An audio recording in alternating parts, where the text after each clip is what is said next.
Hi there and welcome to tutorial 5 on functions as they occur in the Edexcel Core 3 Maths A level, but should be applicable to most other Core Maths A level modules.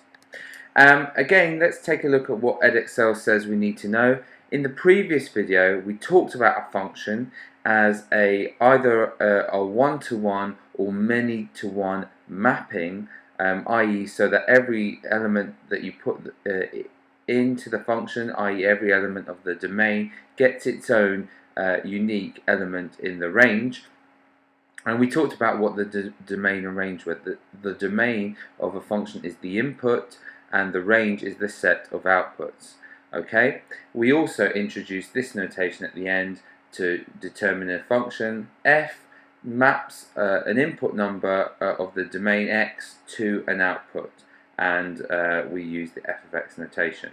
So just to recap what we talked about, we said a function is a special type of mapping such that the input, the domain, is mapped to unique elements of the range, and we had ways of expressing that function. F takes an element to, let's say, x squared, that's the squared function, or we could write that as f of x, our input, equals x squared, or sometimes we see y equals x squared, which isn't function notation, it's more graph notation. Okay, so we saw those three ways of expressing a function.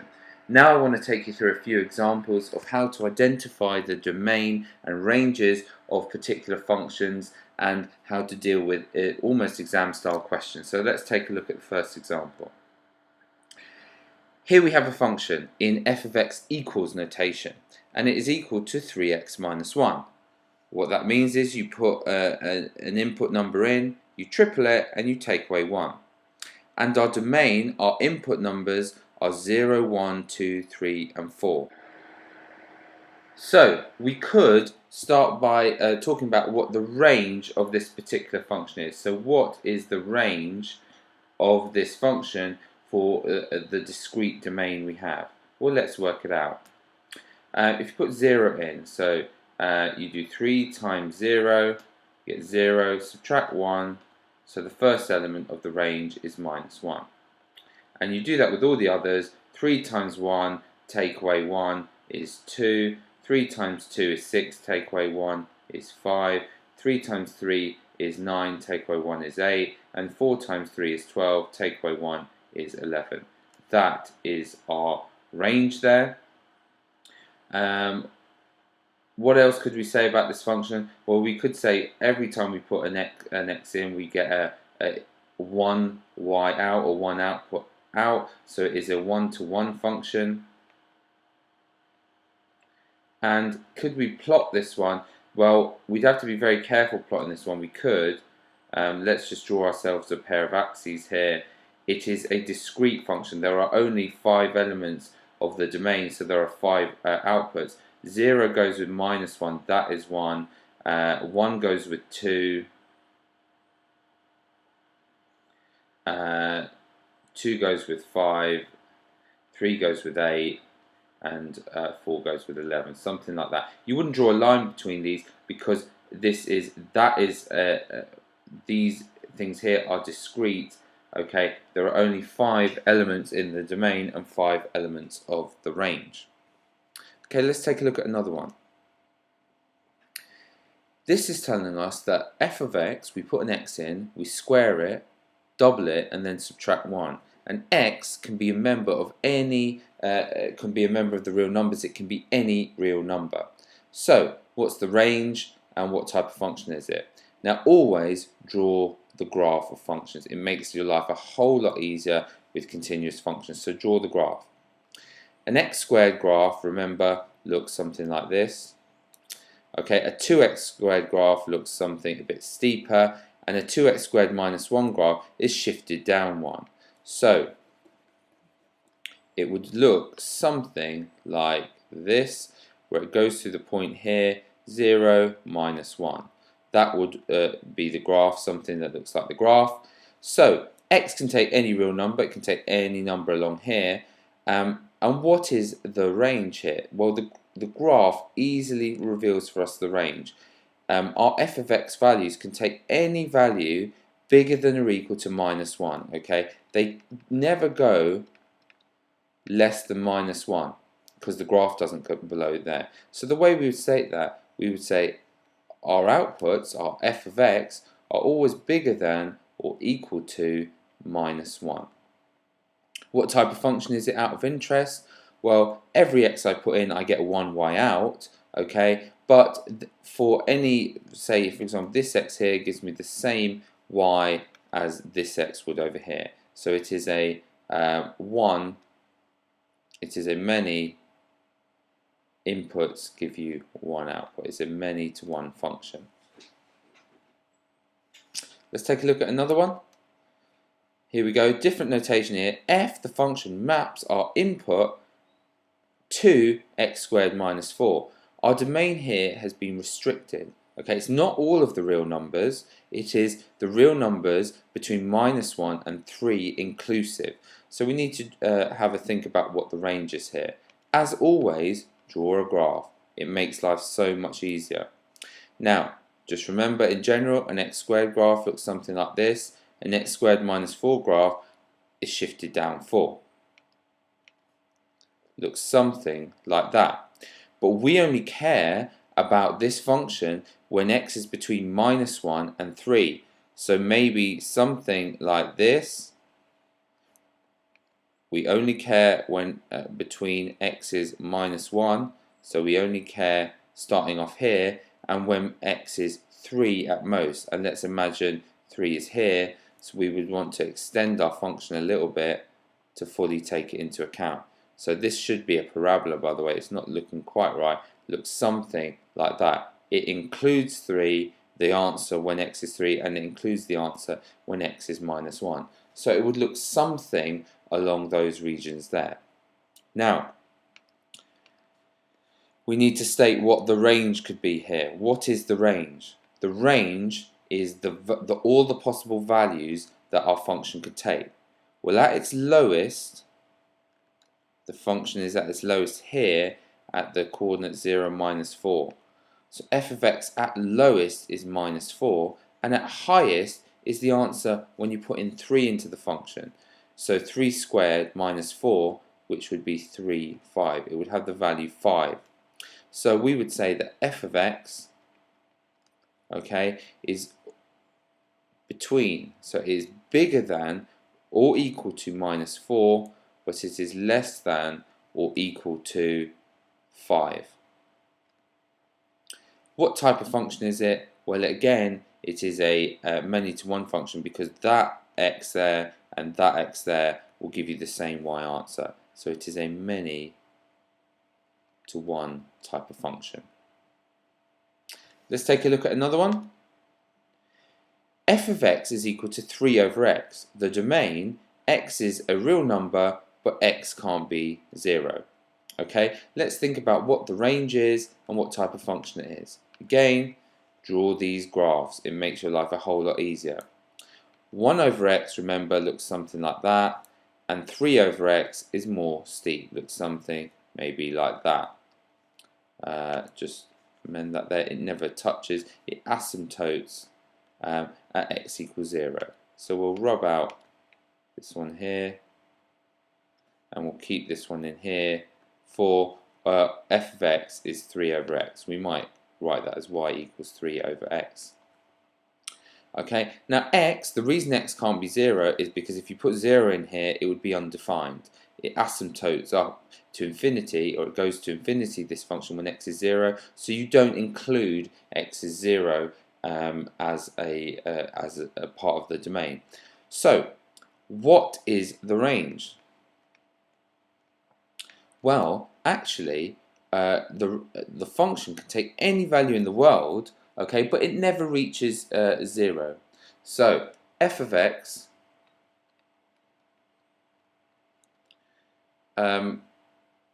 is a member of all the real numbers, but f of x never equals 0.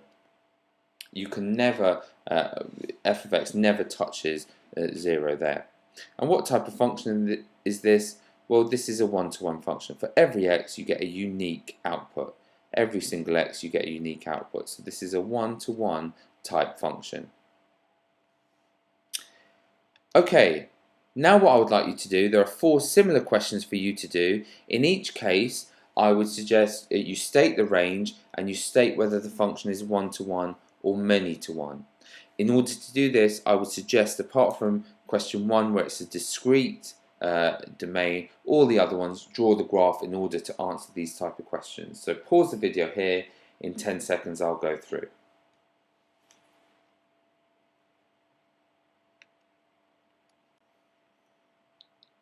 Okay, I'll go through each now one by one. The answers, check you're getting these right. For the first one, our domain was this. Our range, we had a discrete domain, we had 4 inputs, and if we put each of these numbers into our particular function, we get the following set of outputs. 5 minus 2 is 3, 5 minus 4 is 1, 5 minus 6 is minus 1, and 5 minus 8 is minus 3.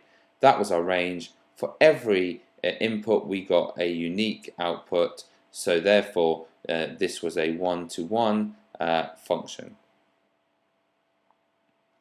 Next one, this one here, well, in order to determine the range, draw the thing out. Remember, an x squared looks like that, so an x squared plus 2 looks similar but is shifted up. That should be symmetrical here.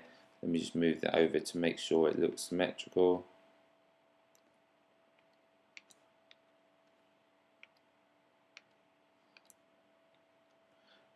And that is the point 0, 2 there. What values can the function take? Well, anything bigger than or equal to 2. So the range is f of x is bigger than or equal to 2. What type of function is it? Well, it is a many-to-one function, because many x's give you the same y answer. These 2 x's here would give you the same y output. Next one, something like this here. We've got the x squared, but the domain is restricted between minus 5 and 5. So again, draw it out. The x squared, we want an x squared graph, and we want it restricted between minus 5 and 5. Like so.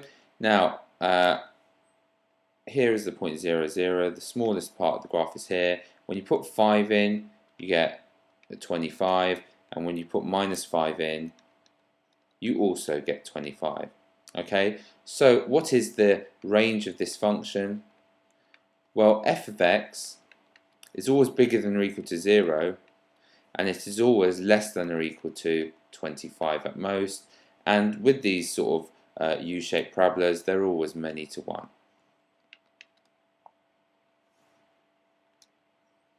And the last one, f of x is 1 over x. X is a real number, and x is between 0 and 3. So draw out what this would look like. Remember, in general, 1 over x looks like this type of thing here. But in this case, we only care about x between 0 and 3. We don't care about negative x. So it looks something like this, where this would say this is the point 3, and it goes up to 3. So I'm going to put a circle there to say this function actually goes up to the x value 3. What would that coordinate be there? It would be 3 and a third. You put 3 into the function, you get 1 over 3.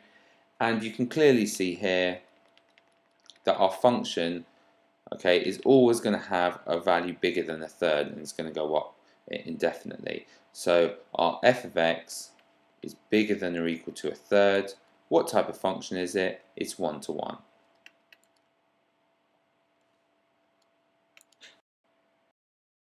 Move on to a slightly more complicated example with a split domain. Here we have a function that's some sort of quadratic between 0 and 2. X can't be 0 or it can't be 2, but it's between those two.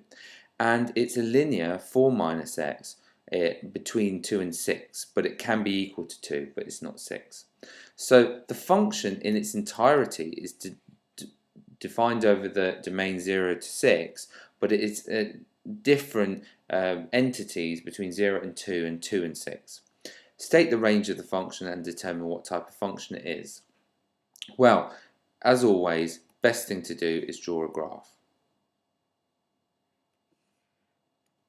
Now, between 0 and 2, it's x squared plus 5. Remember, an x squared graph looks like that. X squared plus 5 has been shifted up 5. So we only care between 0 and 2, not equal to 0 or not equal to 2. So at 0, it would have taken value 5, but it doesn't actually have a value at 0. So I'm going to draw an open circle. And it goes up to 2, where it has the value 2 squared plus 9. And it's a parabola. So I'm going to draw something like this. So this here is the coordinates. That would be 0, 5. It does never have a value there, but that would be the coordinates. And this here would be 2, 9. Now, at the point 2, the function actually comes within this section here, and it is equal to 2. So, because 4 minus 2 is 2. So it would have a value something like this,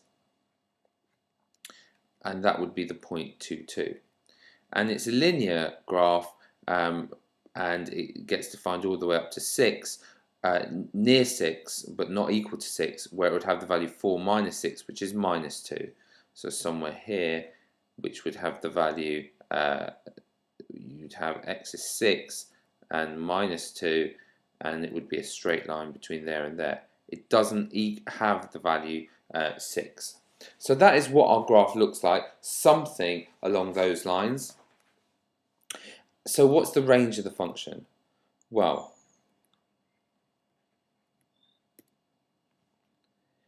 the range of this function, it can take any values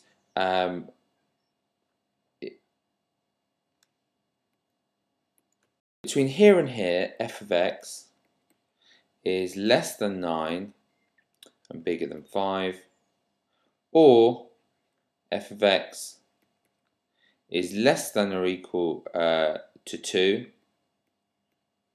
and it is bigger than or equal to minus 2.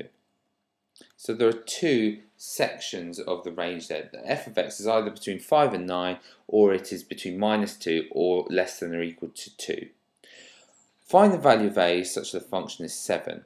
Okay, where could this function be 7? It couldn't be 7 here because it goes between 2 and minus 2. It could be 7 somewhere here, and we have to find the a value that gives us the coordinate, that gives us the output 7. We're looking for the coordinate a7. So it would be in this section here. So we would be dealing with the function as it looks in this part. So we would be trying to solve a squared plus 5 is equal to 7. Subtract 5 off both sides. A squared is equal to 2.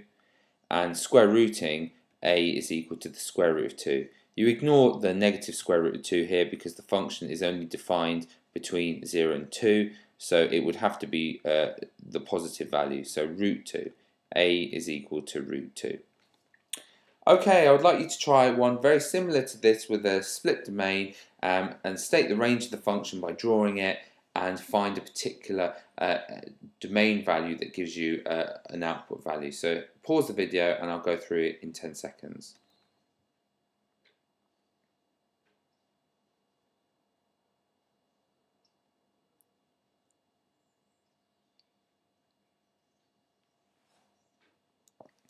Okay, we have a split domain here. We have the function defined actually over all of the real numbers, but it's defined differently when x is less than 1.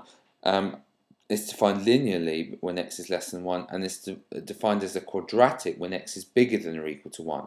As always, the key with these, draw the graph. Okay, now, when x is less than 1, let's just put the x is 1 there. It's the linear graph 5 minus 2x. Crosses at 5 and has a gradient of negative 2. So it would look something like this here, and it gets defined all the way along the real numbers like so. Now I'm going to put a circle here just to say that the function is not the linear function at x is 1. In fact, it's this quadratic function. Now, at this point here for the linear, if you put 1 in, 5 minus 2 would be 3, so this would be the point 1, 3. Now, at x equals 1, the graph actually takes the quadratic form and it would have the value 4. So at the value 1, it would have the value 4. It would actually take that value and it would be a quadratic. So it would be a parabola, so something like that. And just take that would have the value 1, 4. So your graph would look something along those lines there. What is the range? Well, the function actually can take all these values here. It can actually take any value above here because it takes any y value between 0 and 1. It takes all these here, and after that both the functions define any output value of y above 4. So the range is the function is always bigger than 1, strictly bigger than 1. The function is always strictly bigger than 1. Remember, it never reaches 1, 3 there when it's defined linearly. Now find the value of a such as f of a is 19. That would be defined in two places. There would be a value here, like we call it a1, and there'd be a value here, we'd call it a2, where it would be 19. We need to find both of those. So we need to firstly find a when it was linear to get 19, when 5 minus 2a was 19, and we need to solve when a squared plus 3 is equal to 19. Two things we need to solve. Simple linear equation here, add 2a to both sides and subtract 19 from both sides. We would get minus 14 equals 2a, and we would get a is equal to minus 7. So this one here would be minus 7. And we would subtract 3 from both sides. A squared is 16, and a would therefore be the square root of that, which would be 4. We ignore minus 4 because when we're dealing with the quadratic, x had to be bigger than or equal to 1. So the two values of a are a is negative 7 or a is 4. Okay, that is that for this section of functions. We've now introduced functions, domain and range. We know how to draw them, and we know how to find the range and given a restricted domain, and we know how to state whether it's one-to-one or many-to-one. Okay, what I would like you to do is then go away and just make sure you read the chapters in the book, page 12 to 20, and complete exercise 2b, all of it, and 2c, just questions 1, 2 and 3. Then you should be looking out for my next video where we'll move on to talk about composite functions. Thank you for watching, and I hope you found the video useful.